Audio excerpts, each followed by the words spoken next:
Pidieron que hablara de patología. Me pidieron que hablara de patologías GES en otorrino.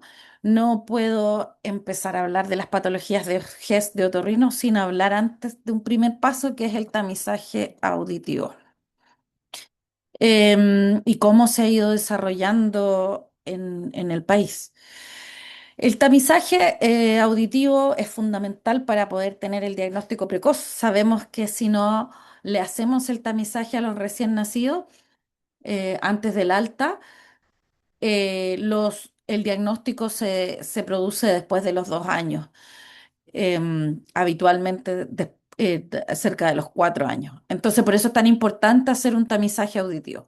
Existen dos exámenes para poder realizarlo, las emisiones otoacústicas y los potenciales auditivos de tronco cerebral acortados. En general, se aplican los primeros para recién nacidos sin factores de riesgo y los segundos para eh, recién nacidos con factor de riesgo. Y Doctora, fue... ¿Mm? em, creo que necesita compartir de nuevo porque estamos viendo el PPT como el programa de PowerPoint sin el modo de presentación. Tendría que dejar de compartir y compartir como la pantalla de la presentación.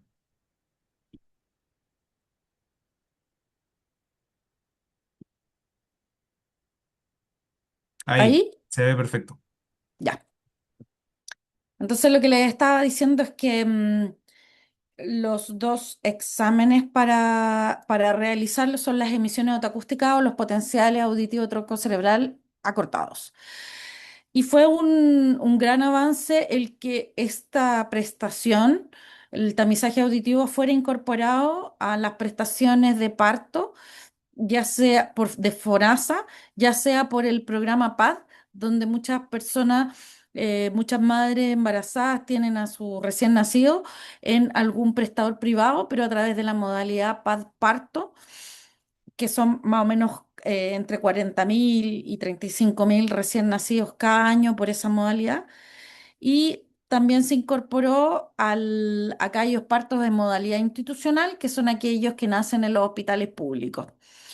Y esto permitió aumentar bastante las tasas, las coberturas de recién nacidos tamizados. Este cambio, esta incorporación a las prestaciones fue en el año 2020 y eso se fue viendo el resultado de aquello con el aumento de las coberturas que del 2020 eran cercanas al 50% y subieron para acercarse al 90% el año 2024 y el 2025. Además, con cifras de pacientes referidos, porque en Chile hacemos dos retamizajes, cercano al 1%. Entonces, el primer paso es que el recién nacido sea tamizado, porque si esperamos que tenga un trastorno del lenguaje para poder diagnosticarlo, nos demoramos mucho. Y ahora sí y para poder asegurar que los recién nacidos son tamizados, está esta circular del Ministerio de Salud, que tiene dos partes: la atención intrahospitalaria, que es donde se hace el tamizaje auditivo, y la atención primaria, que actúa como revisor de que el tamizaje se hizo. Entonces, en los diferentes controles que se van teniendo el recién nacido y la madre, se revisa en el cuaderno de salud, que en general todos llegan a los controles con ese cuaderno de salud, porque es el que se va completando. Y en una de las primeras páginas aparece como sale ahí el screening auditivo. Y ahí es donde donde se anota la fecha del screening auditivo y el resultado de este. Entonces, si en el control sano se ve que no se ha hecho el screening auditivo, se manda a la maternidad o al servicio de obstetricia que se haga, y si se ve que se ha alterado, se ve que tenga la fecha para el retamizaje. Todo, todo esto es la puerta de entrada, es un primer paso para entrar justamente en las patologías GES, que es lo que nos convoca en esta reunión. Para hablar del GES tenemos que hablar de la ley 19966, que es la que la sustenta. Establece cuatro garantías. la garantía de acceso, que es esta obligatoriedad que tienen FONASA y SAPRES para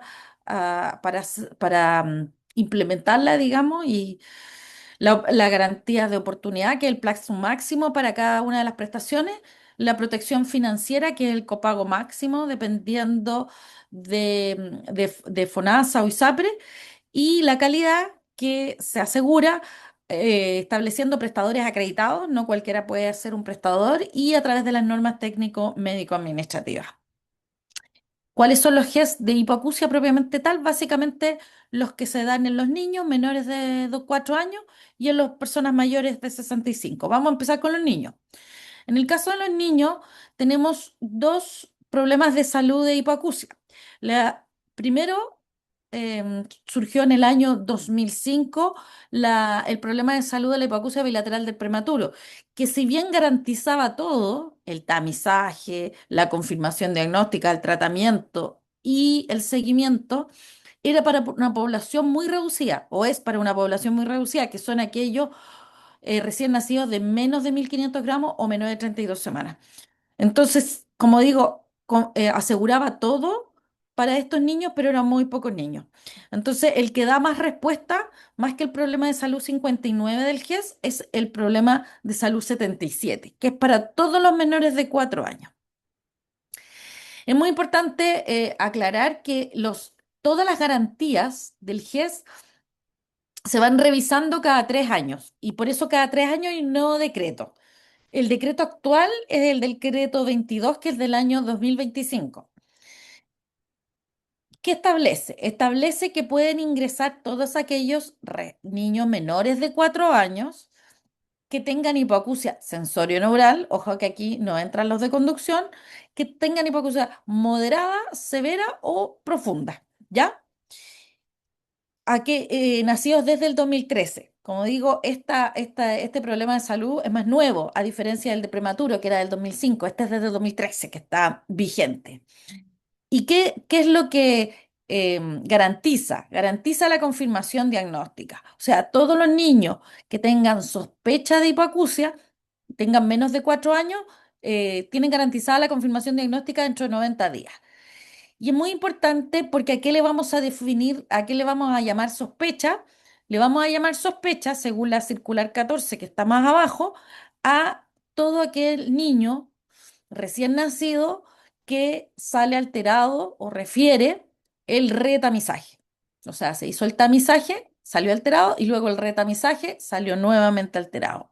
Eso se considera sospecha y hay 90 días para hacer la confirmación diagnóstica, que eso lo hacemos con otro examen que son los potenciales auditivos troncocerebral clínicos, no los automáticos. Y para todos esos niños se asegura, se garantizan los audífonos en un plazo de 90 días, el implante coclear si lo requiere, que lo requiere más o menos un tercio de los niños con hipoacusia sensorio-neural, los cambios de procesador que va a necesitar ese implante coclear de por vida y todos los cambios de accesorios que va a requerir ese niño, ese implante coclear también de por vida. Entonces, si bien establece que la entrada tiene que ser solamente menores de 4 años, pero el tratamiento garantizado, ya sea con audífono o implante coclear o ambos, es de por vida. También garantiza el seguimiento y la rehabilitación.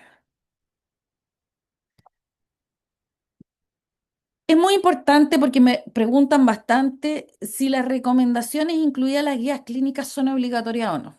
Y aquí lo aclaro. Las obligatoriedades son solamente lo que aparece en los decretos. Los decretos y las normas técnico-médico-administrativas son obligatorias. Las recomendaciones de las guías clínicas son, como su nombre lo dice, recomendaciones y por lo tanto no son obligatorias. Por ejemplo, aparece acá hacer potencial auditivo de tronco cerebral y emisión y pedanciometría de alta frecuencia para confirmar. Todo eso es una recomendación, ¿ya? También son recomendaciones tanto para hacer el tamizaje auditivo como para hacer la confirmación diagnóstica, como para implementar el tratamiento.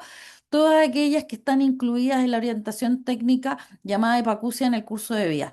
Este documento tiene la gracia de que aborda, como dice su nombre, todo el curso de vida, cómo enfrentar y cómo diagnosticar la hipoacusia en los recién nacidos, en los niños, en las personas adultas y en las personas mayores. ¿Ya? Eso es lo primero para hablar GES. Lo segundo importante que aborda el GES en hipoacusia es la hipoacusia en las personas mayores. Aquí, a diferencia de los niños, el tamizaje obviamente no es tan relevante porque en general los adultos y las personas mayores pueden señalar que no están escuchando bien. Pero si bien ellos pueden hacerlo, lo que tenemos es una tremenda cantidad de personas mayores con hipoacusia. Es un gran, gran número. Y hay un gran número de personas mayores también. Entonces, aquí la demanda por atención es muy, muy grande. Esta tabla es de la Encuesta Nacional de Salud 2017-2018, donde se le fue preguntando a las personas si tenían problemas para escuchar y como vemos hay una gradiente importante, pero que aumenta muchísimo sobre los 65 años y también aumenta el uso de audífonos. Esta es una encuesta, la encuesta nacional de salud es por autorreporte, que la persona diga si escucha o no. Otro estudio como el que les voy a mostrar es evaluando la audición en una muestra de población de personas mayores, en este estudio es de mayores de 50 años, y vemos que la cantidad que tiene algún tipo de hipoacusia de personas sobre 60 años, sobre 70 años y luego sobre 80 años es muy, muy grande. Esto es algún tipo de hipoacusia, leve, moderado, severa. Ahora, si nos vamos a la cantidad de gente que tiene hipoacusia moderada o más, que son aquellos que requieren audífonos, vemos un gran salto entre la década de los 60 a la década de los 70, que se triplica, y luego pasa a ser de la mitad sobre los 80 años. O sea, personas sobre 80 años, la mitad va a requerir audífonos, con esta diferencia importante entre hombres y mujeres. En el caso de las mujeres es un poquito más de un 40%, pero en el caso de los hombres, sobre un 80% de los hombres mayores de 80 años requiere audífono. Es una gran, gran cantidad de gente. ¿Y qué es lo que se asegura para esta población? El audífono.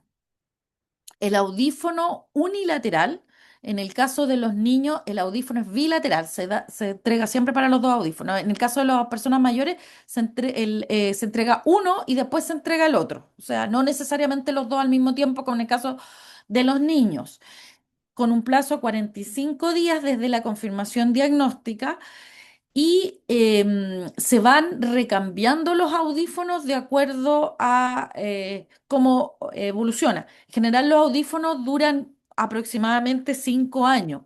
Por lo tanto, después de ese tiempo van requiriendo recambio de audífonos y eso también está asegurado a través del GIAS.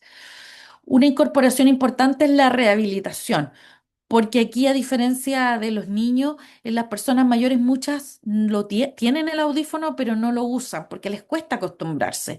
Entonces, la rehabilitación auditiva aquí ocupa un rol relevante y está garantizada también. ¿Para quiénes? Para aquellas personas, como les dije, que tienen una hipoacusia moderada, o sea, mayor a 40 decibeles en ambos oídos, ¿ya? O bien mayor a 35 decibeles en el mejor oído, pero que tiene repercusión social, que nosotros consideramos que repercusión social es aquellos que tienen esta escala, que es el Hearing Handicap Inventory of Elderly en su versión acortada, con un puntaje sobre 10. Estos dos grupos, o sea, o los mayores de 40 decibeles, o bien estos que tienen entre 35 y 40 decibeles, pero que tienen un impacto social. Ellos tienen indicación de audífono, ¿ya? Y rehabilitación. Eso con respecto al GES. Pero tampoco puedo hablar del GES sin hablar sobre la ley Ricarte Soto, que es menos conocida, pero que nosotros como otorrinos también nos compromete en hipoacusia, porque esta es la ley Ricarte Soto, que son para tratamientos de alto costo, también tiene garantías, también es universal y esta es más universal que el GES, porque incluye a Capredén y Dipreca, que son de Fuerza Armada, incluye garantías, pero específicas de fármaco y dispositivos, no la rehabilitación como el GES. También tiene prestadores específicos aprobados y a nosotros nos compete porque dentro de sus problemas de salud tenemos el problema de salud 27 que incorpora el implante coclear unilateral. En este caso siempre es unilateral, no como el GES que puede ser bilateral, para aquellos que tengan hipoacusia sensorio-neural bilateral mayores de 4 años, por lo tanto, locutivos, o sea, que aprendieron a hablar. ¿Qué se garantiza? El implante coclear unilateral en un plazo de 90 días para la entrega del implante al hospital o la clínica que va a implantar, el recambio de accesorios para toda la vida y el recambio de procesador cada 5 años si lo requiere. ¿Ya? Este es un pequeño dibujito de cómo es el implante coclear y cómo se va introduciendo una guía por la cóclea. Esto también garantiza un tratamiento de por vida, no es solo el implante, sino todos los cambios, procesadores y accesorios que va a requerir. Aquí también existe un protocolo, un protocolo vigente que donde establece claramente quiénes pueden entrar, aquellos con hipoacusia severa, bilateral, en que el audífono no tiene la ganancia que se requiere, ya sea porque tiene un umbral una discriminación menor a 50% o un umbral sobre 55%, o bien tienen hipoacusia profunda bilateral, que eso es sobre 90 decibeles de umbral. Tienen que ser mayor de 4 años y tienen que haber tenido lenguaje oral. ¿Ya?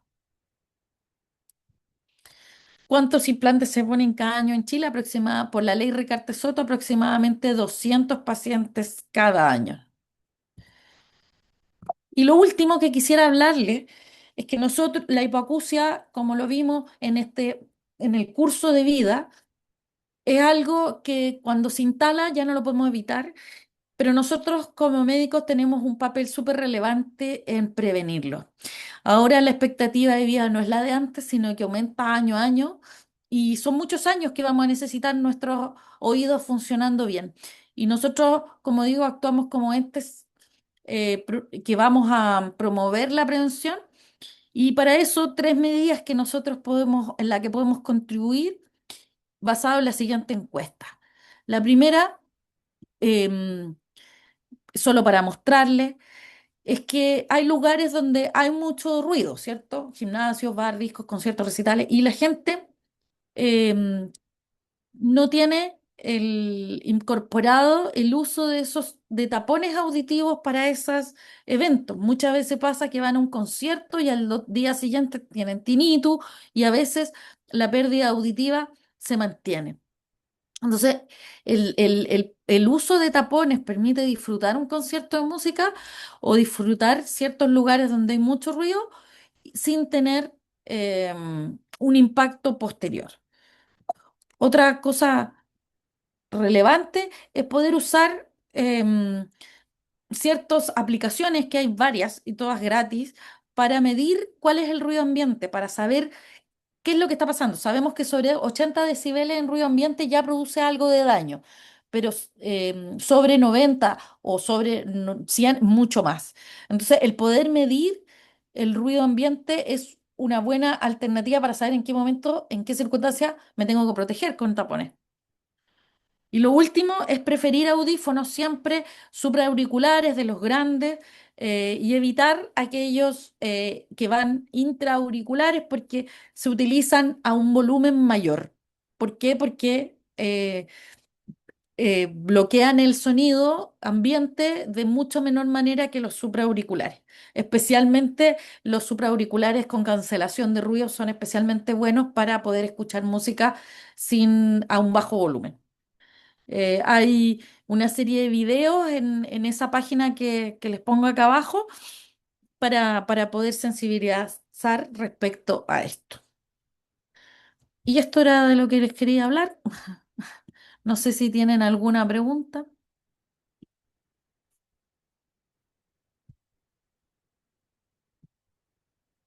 Fue una presentación cortita para que eh, podamos tener espacio de preguntas.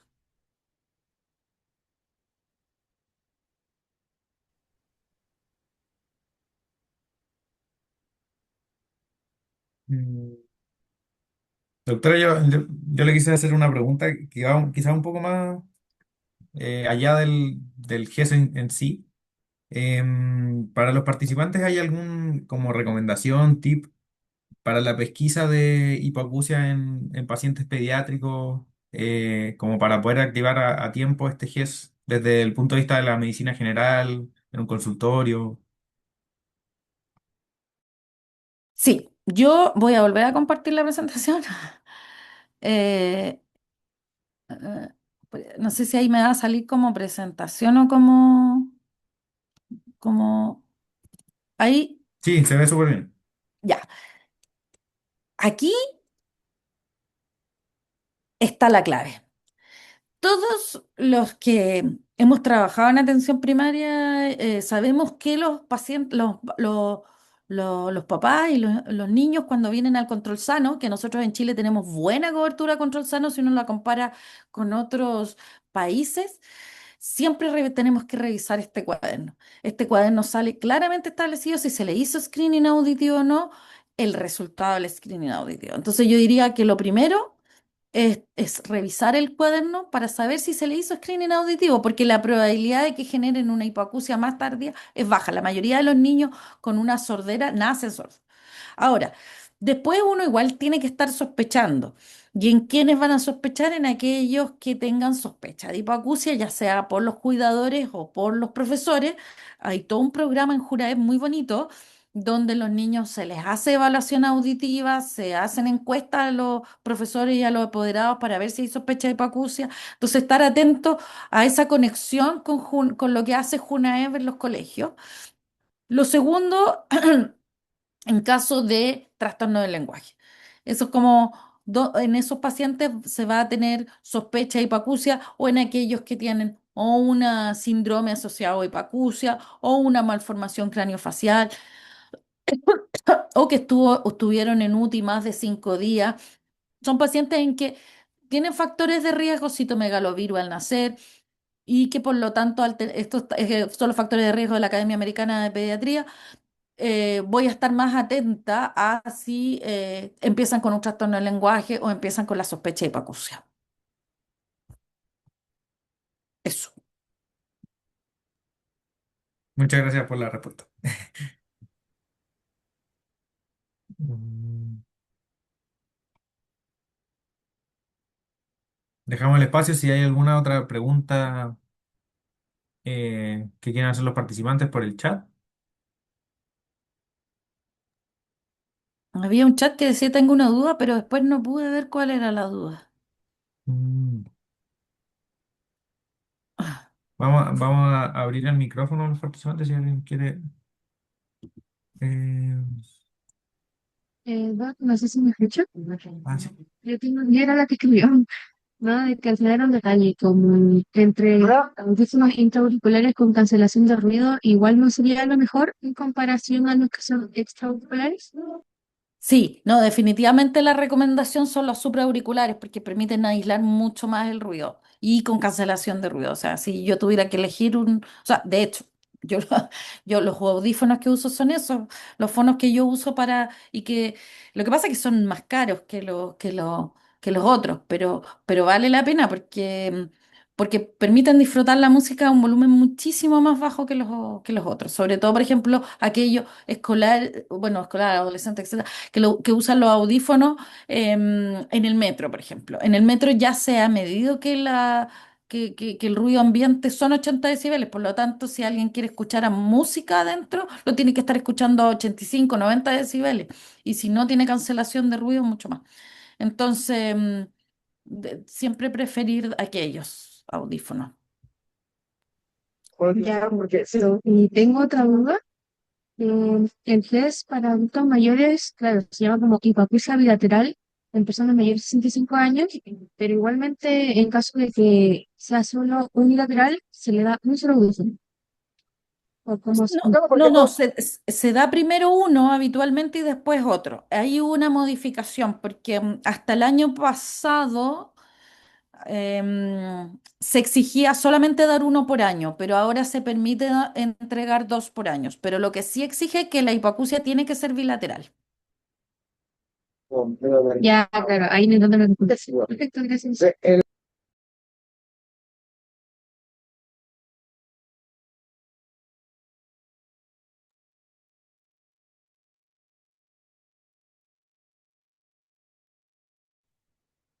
Pareciera que no tenemos más dudas por el momento.